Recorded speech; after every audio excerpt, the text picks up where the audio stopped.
maa ngi nuyu sikarkat yi ak mboolem soppey Cheikh Ibrahim ñi ko bëgg te di ko liggéeyal te di ko sant Cheikh Ibrahim Diallo ngay turandoori sama sëriñ suma soppee Mawlana Cheikh Ibrahim Niass dégg naa li nga wax maa ngi wax ngay dégg ñim itteel di dégg que ne man li ma bëgg mooy Mawlana Cheikh Ibrahim Niass nag maa laaj ma wax li ma bëgg tànn naa yàlla tànnal na ma mahabbatu Cheikh Ibrahim radiyallahu anhu loolu laa bëgg nañ ma ñaanal mu yokk li ma bëgg ci ñi nga xam ne dañoo bëgg nekk ay député caabi ji yàllaa ko yor walillahi xazaa'inu samawati wal ard wa indahu mafatihul ghaybi laa ya'lamuha illa huwa li ñu ut ñun ak li képp la li ngeen ut mi ngi ci loxo xaybu boobu yoruma ko yàllaa ko yor waaye suma sëriñ moo naa Cheikh Ibrahima jege na yàlla wóolu na ko dénk na ko may na ko fi may waxee nii nag ci làmmiñu pays yàlla bi laay waxee jaam bu xeebu la ay jaamu yàlla ngeen yu yaakaar Baye Niass yaakaaru leen ma de bàyyi ngeen yaakaar man na nga amuma bàyyi am yaakaar yàlla ñëw ci bés bii jaamab yàlla taxaw wax lim bëgg ma wax lum ko jaral mu ne ma waxal loo bëgg bàyyi laa bëgg li ma bëgg ci ñu bëgg a nekk député te teew fii ci guddi gii bàyyi gisoon yonent sallallahu alayhi wa sallam te yonent bi mooy bunta bi yàlla bàyyi di bunta bi yonent sallallahu alayhi wa sallam mooy ndax su ngeen demee nekk yàlla def soppi jamono yàlla mooy soppi xol yi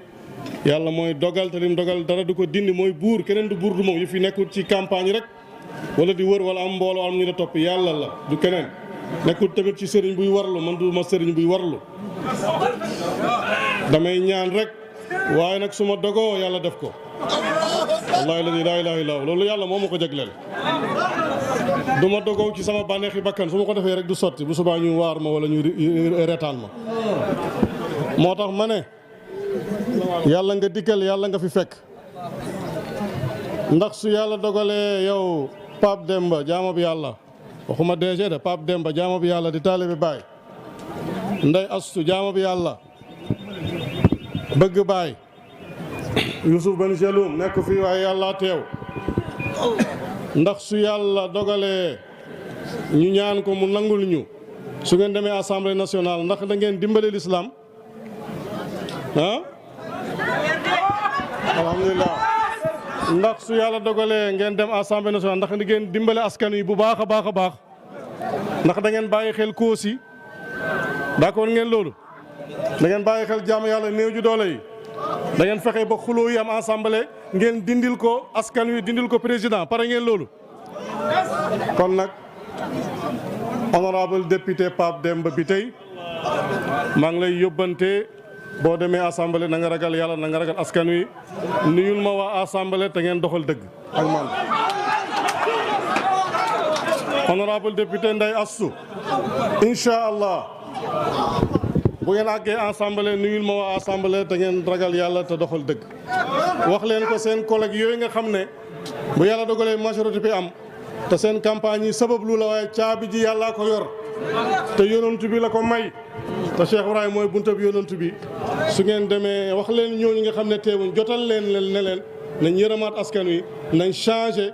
nañ dimbale askan wi nañ garantel askan wi que ne buñ fa nekkee danañ gën a def effort yu ëpp yi ñu doon def danañ gën a yërëm askan wi danañ li gën a taxaw li leen dese danañ ci liggéey boo xam ne sénégalais yi danañ gën a kontaan loolu rek laa bëgg ci yéen laajuma xaalis